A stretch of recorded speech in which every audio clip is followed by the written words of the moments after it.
नमस्ते बच्चों। YouTube की ऑनलाइन पढ़ाई में कक्षा 11 में आपका क्लास 11th में एक अध्याय चल रहा है अनुक्रम तथा श्रेणी। ठीक है, सीक्वेंस एंड सीरीज। इसके अंतर्गत आपकी एक्सरसाइज चल रही है 9.2। ठीक है, क्वेश्चन 13 तक हो गए थे आपके। आज क्वेश्चन 14 आप लोग देखेंगे। NCERT का पूरा सिलेबस आपको पढ़ा रहे हैं, इसलिए आप लोग बड़े ध्यान से पढ़ें। ठीक, क्वेश्चन नंबर 14 क्या है कि 8 और 26 के बीच ऐसी 5 संख्याएं डालिए। आपसे कह रहे हैं साफ साफ कि 8 और 26 के बीच ऐसी 5 संख्याएं डालिए। ठीक है, ताकि प्राप्त अनुक्रम एक समांतर श्रेणी बन जाए। ठीक, आपसे ये कह रहे हैं कि 8 और 26 हैं, इसके बीच 5 संख्याएं माननी है हमें। तो 5 संख्याएं आपको माननी है, 1 2 3 4 5, ताकि ये पूरा अनुक्रम जो सीरीज है, ये सीरीज जो है आपकी समांतर श्रेणी बन जाए। ठीक है, तो अब अनुक्रम अभी तो पता नहीं है हम लोगों को, तो हम लोग मान लेंगे A1 A2 A3 A4 and A5। ठीक, तो यहाँ लिखेंगे माना कि 8 व 26 के बीच 5 संख्याएं।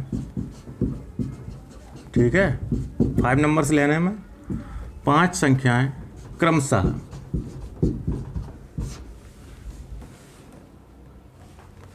आपने A1 A2 मानी है, ये सब लिखने पड़ेंगे आपको। A1, A2, A3, A4 तथा A5 है। ठीक है, 5 संख्याएं ये मानी। तो इस तरीके से आपकी A1 A2 A3 A4 A5 रहेंगी। ठीक, यहाँ लिखेंगे तब 8 और 26 के बीच में ये संख्याएं आपने मानी है। ठीक, तो तब 8, A1, A2, A3 A4 A5 और 26 तक समांतर श्रेणी में होंगे। समांतर श्रेणी में होंगे, समांतर श्रेणी में होंगे। ठीक है, आपको समांतर श्रेणी बनवा रहे हैं। ठीक है, इसका मतलब है ये सब समांतर माध्य हैं। अभी आगे पढ़ेंगे आप, ये सब बीच में जो संख्याएं डाली गई हैं ये समांतर माध्य हैं। और 2 संख्याओं के बीच अगर समांतर माध्य रखे जाते हैं तो वो पूरा अनुक्रम, वो पूरी सीरीज आपकी समांतर श्रेणी होती है। ठीक है, तो ये आपकी पूरी सीरीज समांतर श्रेणी हो जाएगी। ठीक, यहाँ लिखेंगे तब प्रथम पद आपका होगा 8। तब प्रथम पद A या T1 बराबर 8 होगा। ठीक, और पूरी सीरीज में कितने पद होंगे ये टर्म देखें हम लोग।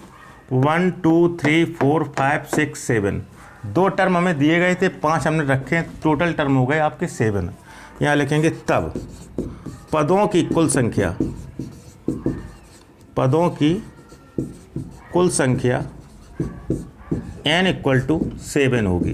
ठीक है, आपको हमने काउंटिंग करके बताई है। 2 पद आपको दिए गए थे 8 और 26, 5 हमने रखे हैं, 5 और 2 टर्म मिला के आपके हो गए 7 टर्म। ठीक, अच्छा, प्रथम पद आपका A बराबर 8 होगा, पदों की कुल संख्या n बराबर 7 होगी, और लास्ट पद जो होगा ये 7वां पद होगा आपका। ठीक है, वैसे भी आप चाहें तो गणना कर लें। T1 T2 T3 T4 T5 T6 and T7।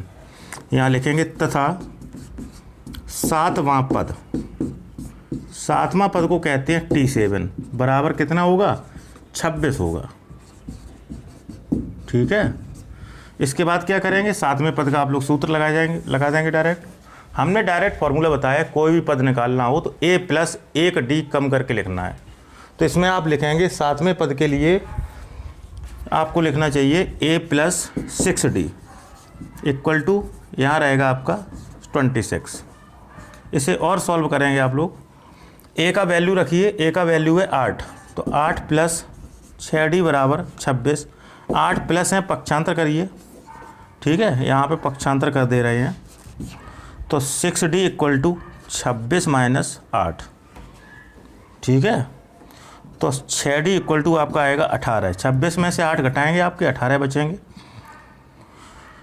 ठीक, तो D बराबर होगा 18/6, 6 × 3 18, डी बराबर 3। ठीक है, आपको ए और डी दोनों पता हो गए, ए आपका 8 पहले ही था और डी आपने निकाल लिया, तो ये पद निकाल सकते हैं क्रम से। ठीक है, तो क्रम से आप निकाल सकते हैं। अतः यहाँ लिख दे रहे हैं, अतः T1 आपको पता है, T7 पता है, आपको T2 निकालना पड़ेगा। ठीक है, T3 निकालना पड़ेगा, T4, T5 एंड T6, ये आपको गुणा अवयव निकालने पड़ेंगे। ठीक है, इनके डायरेक्ट फॉर्मूले बनाने सीखिए। एक डी कम करके लिखना है, जैसे यहाँ लिखा था, तो T2 के लिए लिखेंगे A+1D, 1 लिखें चाहे ना लिखें। T3 के लिए लिखेंगे A+2D, एक डी कम करके। T4 के लिए लिखेंगे A+3D, T5 के लिए लिखेंगे A+4D, T6 के लिए लिखेंगे A+5D, एक डी कम करके लिखना है। यहाँ वैल्यू रख दें आप लोग, ए का वैल्यू लिखेंगे तो T2 इक्वल टू ए का वैल्यू है 8 प्लस डी का वैल्यू है 3, तो आपका पहला टर्म आ गया इक्वल टू 11, ये दूसरा टर्म है आपका 11। तीसरा रखेंगे तो T3 इक्वल टू ए का वैल्यू है 8 प्लस 2 इंटू 3, तो T3 इक्वल टू होगा 8 प्लस 3 2 या 6 इक्वल टू 14, T3 होगा आपका 14।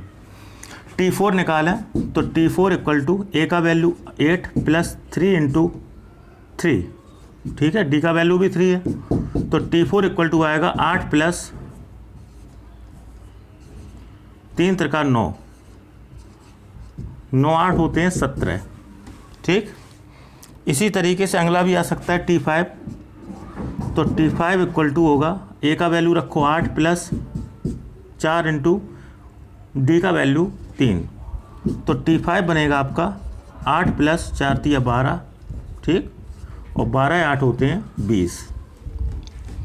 T6 बनेगा आपका, T6 इक्वल टू ए का वैल्यू 8 प्लस 5 इंटू डी का वैल्यू है आपका 3, तो T6 इक्वल टू बनेगा 8 प्लस 5 3 15, तो आपके ये हो जाएंगे आपके 15 और 8 23।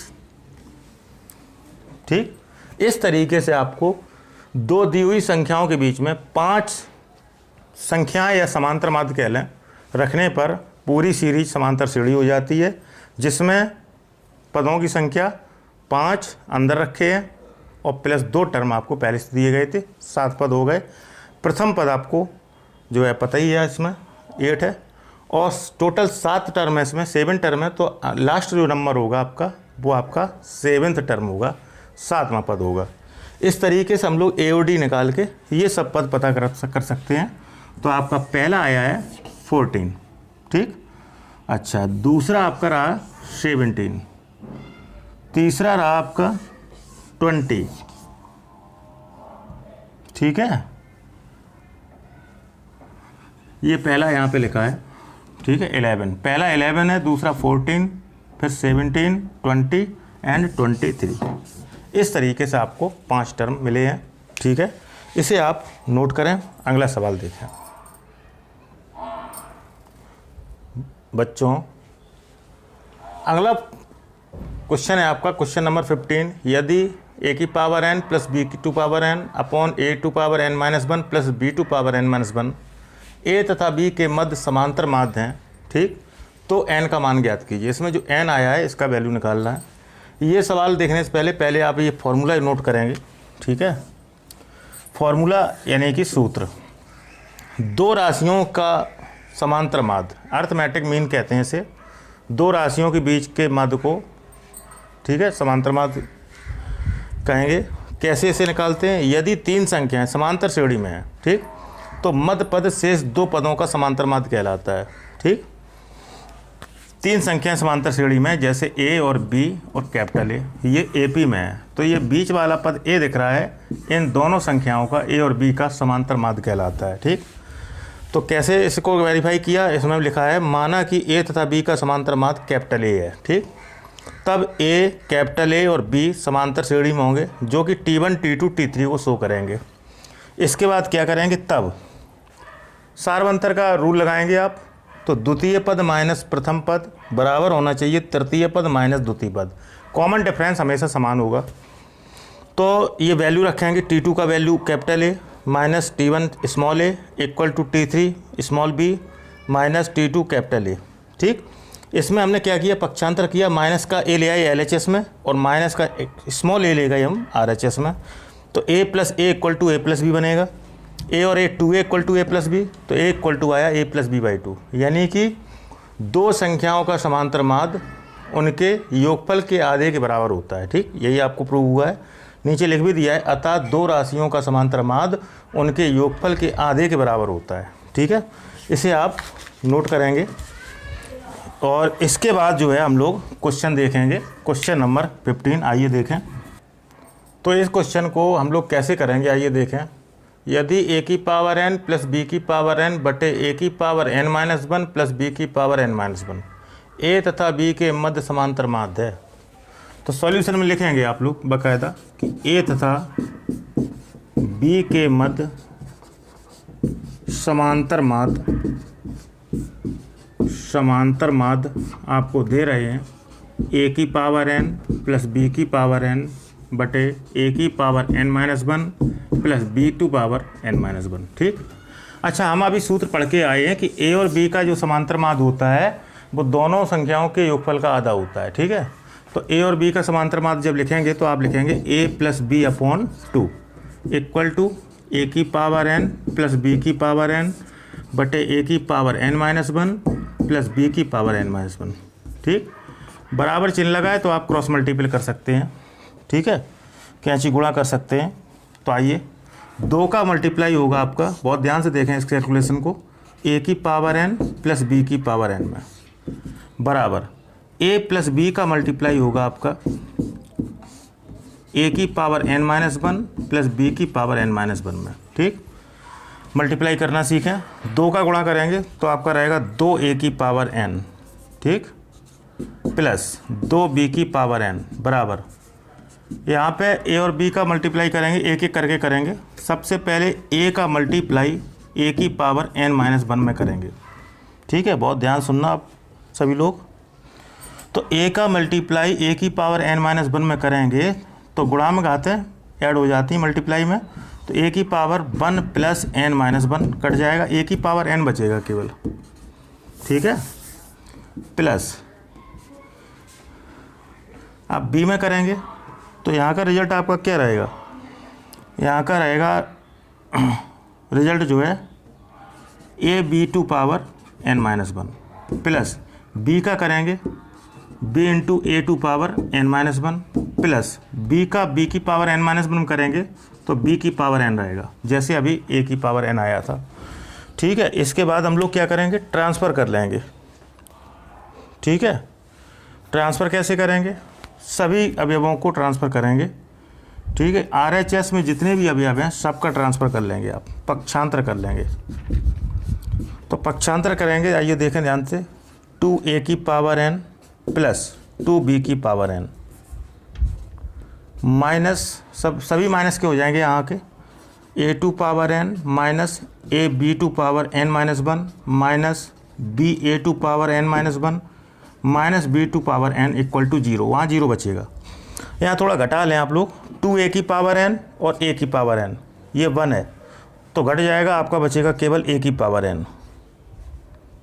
ठीक है, इसके बाद जो है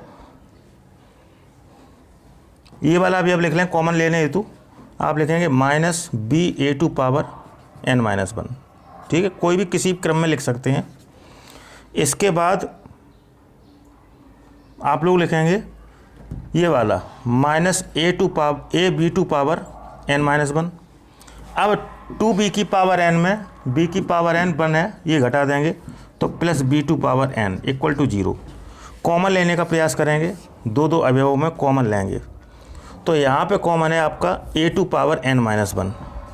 ठीक है, जब a की पावर n माइनस 1 कॉमन ले लेंगे तो यहाँ पहले नंबर पर बचेगा आपका a माइनस, वहाँ बचेगा आपका b माइनस, यहाँ पे देखिए कॉमन क्या है, देखिए ध्यान से, b to power n minus 1, b to power n minus 1 common ले लेंगे तो आपका पहला प्लस का दूसरा माइनस का आपका बचेगा a minus b equal to 0। ठीक है, इसके बाद क्या करेंगे, दोनों पक्षों से आपका a माइनस बी कॉमन है।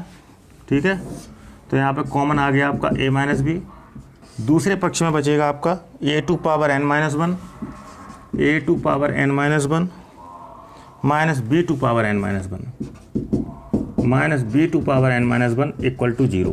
ठीक, इसके बाद हम लोग क्या करेंगे, इसके बाद हम लोग एक एक पद जो है बराबर 0 के कर लिखेंगे, या लिखेंगे जब a minus B equal to 0 तो a इक्वल टू बी। ठीक है, यहाँ से n तो मिला नहीं, यहाँ लिखेंगे पुनः जब a to power n minus one minus B to power n minus one equal to 0। ठीक, इसे हम लोग कैलकुलेट करेंगे। आइए देखें कैसे करेंगे। तो यहाँ पे आप लोग सीधा करें कि माइनस का b की power n minus one transfer कर दें, तो a to power n minus one equal to B to power n minus one, multiply one मान है गुणा का पक्षांतर भाग, a की पावर n माइनस वन बटे b की power n minus one equal to 1, whole power लगा दें a बटे b की whole power n minus one equal to. देखिए एक कब आता है, जब किसी भी वेरिएबल पे 0 की पावर होती है तो उसे एक कहते हैं, 1 कहते हैं। जैसे x to power 0 equal to 1, m to power 0 equal to 1, या a upon b whole power 0 equal to 1। ठीक, तो इसे लिखेंगे आप 1 को a अपॉन b का होल पावर 0। ठीक, 1 होगा। यहाँ पे कंपेयर करा दें तुलना करने पर, जैसे ही आप कंपेयर करेंगे तो देखिए आधार समान है तो घातें बराबर होंगी। ठीक है, पावर इक्वल हो जाएंगे, n minus one equal to 0, n equal to 1 transfer कर दें 1, तो n का वैल्यू आपका कितना आएगा, 1 आएगा। n का मान आपका 1 होना चाहिए। ठीक है, कभी भी आप क्वेश्चन में यहाँ रख के देख लें n इक्वल टू 1 तो आपका LHS equal to RHS show करेगा। धन्यवाद, इसे आप नोट करें। अगला क्वेश्चन है आपका क्वेश्चन नंबर 16 है आपका एक्सरसाइज 9.2 का। m संख्याओं को 1 तथा 31 के बीच रखने पर प्राप्त अनुक्रम एक समांतर श्रेणी है। ठीक, m संख्याओं को रखा गया है 1 तथा 31 के बीच, यानी कि आपका सॉल्यूशन कर रहे हैं, ये रहा आपका 1 ठीक, और ये रहे आपके 31, इनके बीच में m संख्याएं रखी गई हैं। ठीक, तो आप रखना स्टार्ट करें a1 a2 a3 dot dot dot am। ठीक, आपकी m संख्या आपको रखनी है 1 तथा 31 के बीच। ठीक, तो हमने मान ली 1 तथा 31 के बीच m संख्याएं आपकी ये हैं। यहाँ पे मानेंगे आप सॉल्यूशन में, तो यहाँ लिखेंगे माना कि 1 व 31 के बीच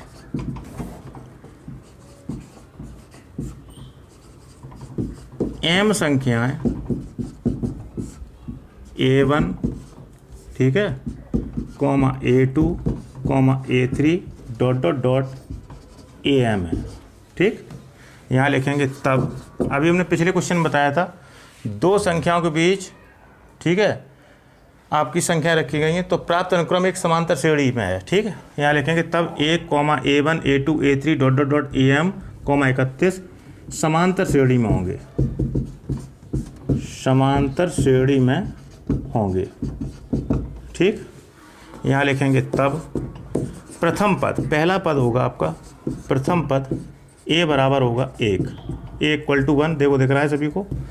ठीक है, तथा पदों की संख्या की विवेचना कर लें हम, m पद तो ये रखे गए हैं ठीक, और 2 पद ये हैं। यहाँ लिखेंगे तब पदों की कुल संख्या, पदों की कुल संख्या m+2 होगी। अभी बताया था हमने कैसे, m पद रखे गए हैं, 2 पद ये हैं, तो आप टोटल पद आपको काउंटिंग करनी है, तो m और एक m+1 और दूसरा m+2। ठीक है, m+2 पद होंगे आपके, और जो लास्ट नंबर दिख रहा है ये 31, ये m+2वां पद होगा। यहाँ लिखेंगे तब m+2वां पद, इसको कहेंगे आप Tm+2 बराबर होगा आपका 31 होगा। ठीक है, तो a पता है आपको, पिछले सवाल की तरीके से d यहाँ से निकलेगा। तो आइए देखें, nवां पद का सूत्र होता है Tn बराबर a plus n minus 1 into D. अब इसका फॉर्मूला बनाएंगे Tm+2 का। ठीक है, तो बनाइए a plus m+2 minus 1 into d equal to 31। ठीक, n की जगह पे m+2 रखेंगे, वैल्यू रखिए, a का वैल्यू 1 है, प्लस यहाँ से और थोड़ा सॉल्व करेंगे इसे। m 2 में से एक गया एक, m-1 into d equal to 31। तो आपका प्लस का पक्षांतर -1 वहाँ भेज दें, तो यहाँ बचेगा आपका m-1 into d equal to 31 -1। तो m-1 into d equal to 30 and d equal to आपका आएगा 30/m-1। ठीक, d पता चल गया आपको, a पता है आपको। आगे क्या कह रहे हैं क्वेश्चन में कि m संख्याओं को 1 तथा 31 के बीच रखने पर प्राप्त अनुक्रम एक समांतर श्रेणी है और सातवीं एवं m-1वीं संख्याओं का अनुपात इतना दे रहे हैं। ठीक है, प्रश्नानुसार आपसे क्या कह रहे हैं, बहुत अच्छा सवाल ये बना रहे हैं। प्रश्नानुसार सातवीं एवं m-1वीं संख्या का अनुपात दे रहे हैं। सातवीं एवं m-1वीं संख्या का अनुपात रेशियो दिया है आपको 5:9। ठीक है, तो आप लिखेंगे सातवीं संख्या अनुपात का मतलब अपॉन, सातवीं संख्या अपॉन m-1वीं संख्या, इसका रेशियो दे रहे हैं आपको 5/9। तो ये संख्या निकाल लें आप। तो सातवीं संख्या निकालेंगे, a1 कैसे निकलेगी, a प्लस डी से। ठीक, ये तो a है, a प्लस डी। दूसरी निकलेगी a प्लस 2d, तीसरी a प्लस 3d, चौथी a प्लस 4d, पाँचवीं a प्लस 5d, छठवीं a प्लस 6d और सातवीं होगी a प्लस 7d। ठीक है, तो ये रहेगी ऊपर वाली आपकी a plus 7d upon m-1 भी कितनी होगी, ये होगी आपकी a plus m-1 into d equal to 5/9। इसमें वैल्यू रख दें आप, a का वैल्यू 1 है प्लस 7, d का वैल्यू ये रहा आपका 7, d का वैल्यू है 30/m-1 अपॉन a का वैल्यू 1 प्लस m-1, d का वैल्यू है 30/m-1 इक्वल टू 5/9। अब केवल इसे सॉल्व करना है, ये तो हाई स्कूल का बिल्कुल रूल बन गया आपका। इसे आप लोग सॉल्व करेंगे। ठीक है, कैसे, हम एक लाइन और बढ़ा दे रहे हैं। ऊपर वाला फ्रैक्शन सॉल्व करेंगे तो m-1 एकम m-1, ठीक, प्लस 7×21 210 बटे m-1, ऊपर m-1 और बचेगा बटे में, फ्रैक्शन सॉल्व किया है। ठीक है, अच्छा, बटे m-1 एकम m-1 प्लस 30 का गुणा होगा m-1 में है अपॉन m-1। ठीक, इक्वल टू चल रहा है 5/9। ठीक, ये m-1 कट हो जाएंगे। अब आपकी कैलकुलेशन बिल्कुल इजी है, इसे आप कर भी सकते हैं। यहाँ लिख दे रहे हैं हम, ऊपर बचा है आपका m-1 प्लस 210, नीचे बचा है आपका m-1 plus 30 m-1 equal to 5/9। इसे आप होमवर्क में करके m का मान निकाल लेंगे, क्रॉस मल्टीपल करेंगे और m के अवयवों को सॉल्व करेंगे और अचर पद को सॉल्व करेंगे, तब आपका m का मान आएगा। ठीक है, तो इस तरीके से आपको ये सवाल लगाना है, इसे आप नोट करें। इसी तरीके से बच्चों क्वेश्चन नंबर 17 है 17वां। एक व्यक्ति ऋण का भुगतान 100 रुपये की प्रथम किस्त से शुरू करता है। ठीक है, तो पहली किस्त आपको दी है, पहली किस्त आपको दे रहे हैं, इसको आप प्रथम पद कह सकते हैं। ठीक है, प्रथम पद इक्वल टू दे रहे हैं 100 रुपये। यदि वह प्रत्येक किस्त में 5 रुपये प्रतिमाह बढ़ाता है, तो प्रत्येक किस्त की बढ़ोतरी दी हुई है, तो प्रत्येक माह, यहाँ लिखेंगे प्रत्येक माह किस्त की बढ़ोतरी आपकी कितनी है, देखिए आपकी है 5 रुपये। तो ये होगा कॉमन डिफरेंस, 5 का अंतर होता जा रहा है, 5 का। तो 30वीं किस्त की राशि ज्ञात कीजिए, यहाँ लिखेंगे तब 30वीं किस्त की धनराशि। ठीक है, यानी T30 आपको ज्ञात करना है। तो T30 का आपका फॉर्मूला सीधा है, आपका कितना बजे बनेगा, आपका A + 29D। हमने डायरेक्ट फार्मूला बताया निकालना आपको, जो पद निकाल रहे हो, जो भी टर्म निकाल रहे हो, A प्लस एक कम करके आपको बोलना है, तो A + 29D आपका होना चाहिए। ठीक, तो T30 = यहाँ वैल्यू रख देंगे बस, A का वैल्यू है 100 + 29, D का वैल्यू है 5। इसे आगे सॉल्व कर लेंगे आप, आपका आंसर आ जाएगा 30वीं किस्त की धनराशि। ठीक है, इसे आप सॉल्व कर सकते हैं, स्वयं आप कर लेना कैलकुलेशन। बच्चों, इस एक्सरसाइज का आपका लास्ट क्वेश्चन है, क्वेश्चन नंबर 18 है NCERT से। एक बहुभुज के दो क्रमिक अंतःकोणों का अंतर 5 अंश है। ठीक है, एक बहुभुज है, ठीक है, तो बहुभुज के दो क्रमिक अंतःकोणों का अंतर दे रहे हैं, मतलब आपको अंतर दिया है, मतलब सार्वंतर दिया है। बहुभुज के, यहाँ लिखेंगे, बहुभुज के दो क्रमिक कोणों का अंतर। ठीक है, क्रमिक कोणों का अंतर, तो ये आपको सार्वंतर दे रहे हैं, सार्वंतर या पदांतर, D कॉमन डिफरेंस। तो D = दिया है 5 डिग्री। यदि सबसे छोटा कोण 120 अंश है, सीरीज में A + D, A + 2D, A + 3D में सबसे छोटा आपका A होता है, फिर बढ़ती जाती है, तो यहाँ लिखेंगे सबसे छोटा कोण, सबसे छोटा कोण A बराबर मानेंगे आप 120 डिग्री है। ठीक है, जैसे सीरीज होती है A + D, A + 2D, तो आपके इंक्रीज होते चले जाते हैं, सबसे आपका लेस 1A होगा आपका। ठीक है, अच्छा, सबसे छोटा कोण 120 अंश है। बहुभुज की भुजाओं की संख्या ज्ञात करिए। ठीक है, तो यहाँ मान के चलेंगे, माना कि बहुभुज की भुजाओं की संख्या, ठीक है, भुजाओं की संख्या बराबर n है। ठीक है, माना कि बहुभुज की भुजाओं की संख्या n है। ठीक है, तो यहाँ पे आप लोग बहुभुज के ही ये आपको दिए गए हैं प्रश्नानुसार। ठीक है, बहुत ध्यान से समझे क्वेश्चन। प्रश्नानुसार ये बहुभुज के ही दिए गए, बहुभुज के दो क्रमिक कोणों का अंतर दिया गया, सबसे छोटा कोण दिया गया है, और तो फिर A और D दिया गया है। यहाँ लिखेंगे तब समांतर श्रेणी के n कोणों का योगफल लगा देंगे आप, क्योंकि n भुजाएं मानी है। तब समांतर श्रेणी के n कोणों का योगफल, या n पदों का योगफल, n भुजाओं का योगफल, n कोणों का योगफल, तो आपका फॉर्मूला बनेगा n/2 2A + n - 1 × D, क्योंकि A और D पता है, तो आपका ये रहना चाहिए n/2 ही रहेगा।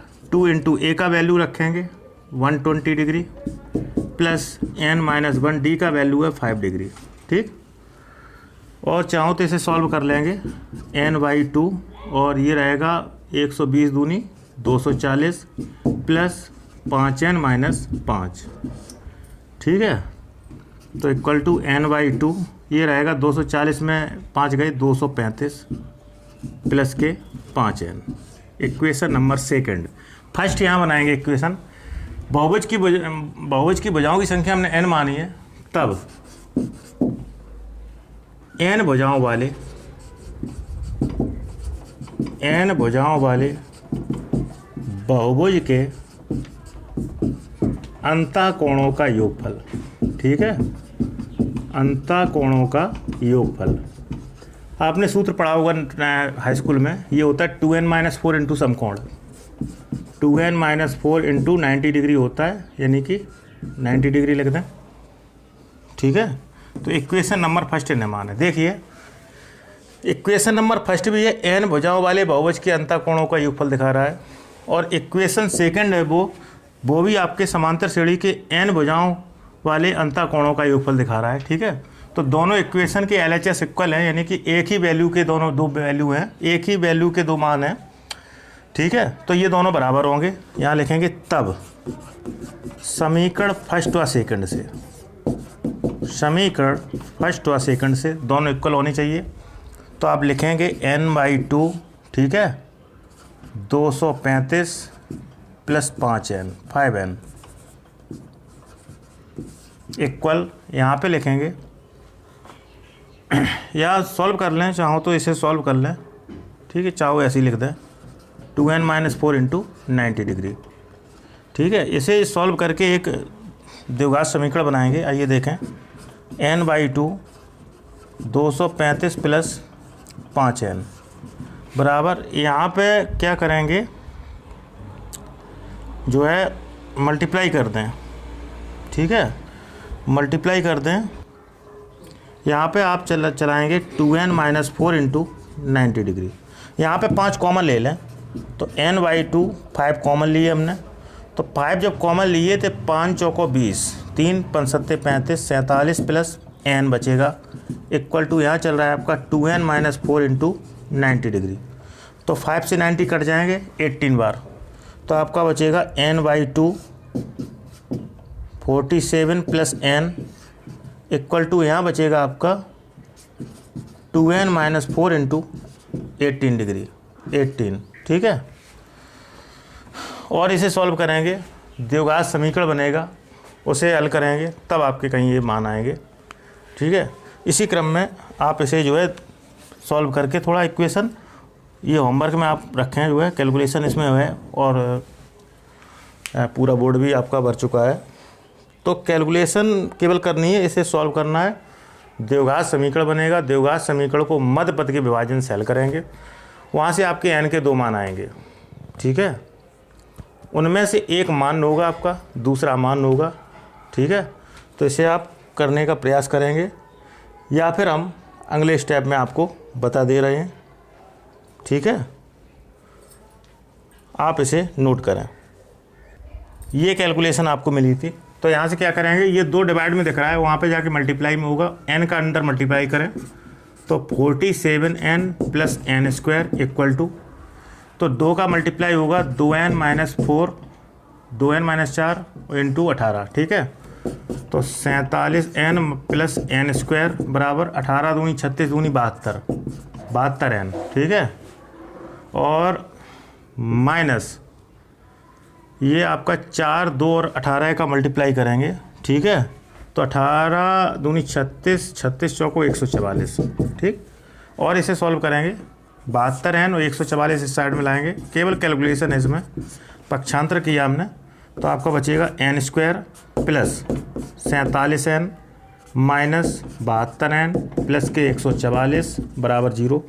फाइनली इक्वेशन आपको मिला n² माइनस 72 में से 47 घटाएंगे आप, तो आपके 25 बचेंगे, 25n प्लस 144 बराबर 0, ठीक है।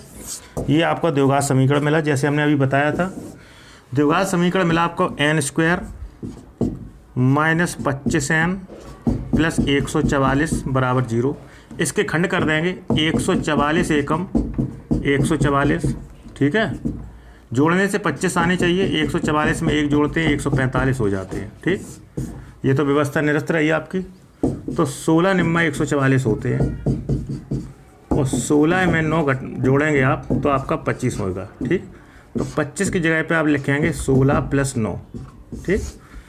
तो आपके फैक्टर क्या बनेंगे, आप ये होमवर्क में रखें, ठीक है, ये हाई स्कूल की बात है।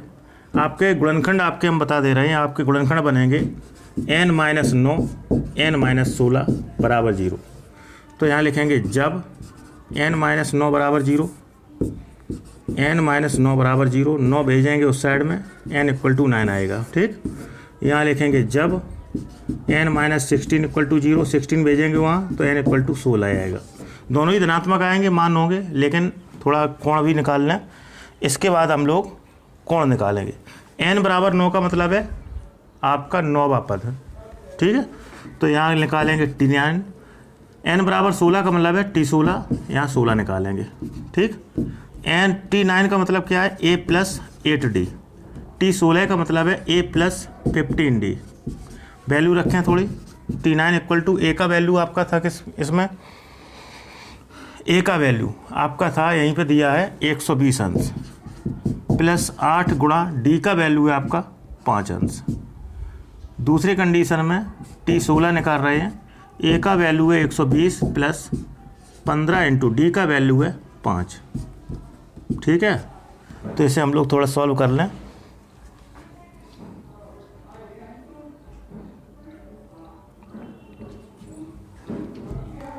ठीक है, तो T9 इक्वल टू आएगा आपका 120 प्लस 8 × 40, तो T9 इक्वल टू आपका होगा 160 अंश। सही है। यहाँ पे T16 बराबर 120 प्लस 15 × 75। ठीक है, तो T16 इक्वल टू 75 और ये 120 आप जोड़ेंगे तो आपका होगा 195 अंश। ठीक है, अब आप देखिए ध्यान से, बहुभुज का कोई भी कोण 195 अंश नहीं हो सकता है। ठीक है, यहाँ लिखेंगे ये आपका अमान्य रहेगा। ठीक, यहाँ लिखेंगे क्योंकि बहुभुज था आपका ये, बहुभुज का कोई भी कोण 195 अंश नहीं हो सकता है। ठीक है, इसलिए आपका ये अमान्य रहेगा। तो आपका वैल्यू रहेगा T9 160 अंश पे आपका n बराबर कितना आ रहा है? 9। तो भुजाओं की संख्या आपकी बहुभुज में 9 होगी। बच्चों, इसी के साथ आज की ये एक्सरसाइज आपकी समाप्त हुई। नेक्स्ट डे पे आपकी अगली एक्सरसाइज लग जाएगी। इसी के साथ यदि आप चैनल पर नए हैं, यूट्यूब चैनल पर नए हैं, तो उसको सब्सक्राइब करें। वीडियो जो देखते हैं उनको बार बार देखें कैलकुलेशन के लिए। ठीक है, और जो होमवर्क दिया जाए वो अपना ईमानदारी से होमवर्क करें। और वीडियो देखते समय यदि कॉन्सेप्ट आपको क्लियर होता है, ठीक है, पूरा कॉन्सेप्ट क्लियर होता है, तो वीडियो को लाइक भी करें। अन्य अपने साथियों में वीडियो को शेयर कर सकते हैं, तो वो भी सब्सक्राइब और लाइक कर सकते हैं। साथ ही यदि कोई आपको प्रॉब्लम है क्वेश्चन में, तो आप हमें वीडियो के कमेंट बॉक्स में आप हमें कमेंट कर सकते हैं। ठीक है, अपना नाम और फ़ोन नंबर डाल सकते हैं, तो हम आपसे जो है संपर्क करने का प्रयास करेंगे, आपकी समस्या दूर करने का प्रयास करेंगे। ठीक है, और साथ ही जो है जो भी आपको पढ़ाया जा रहा है बहुत ध्यान से पढ़िए। NCERT सिलेबस आपका मोस्ट इम्पॉर्टेंट सिलेबस है। ठीक है, आज के लिए बच्चों इतना ही। नमस्ते।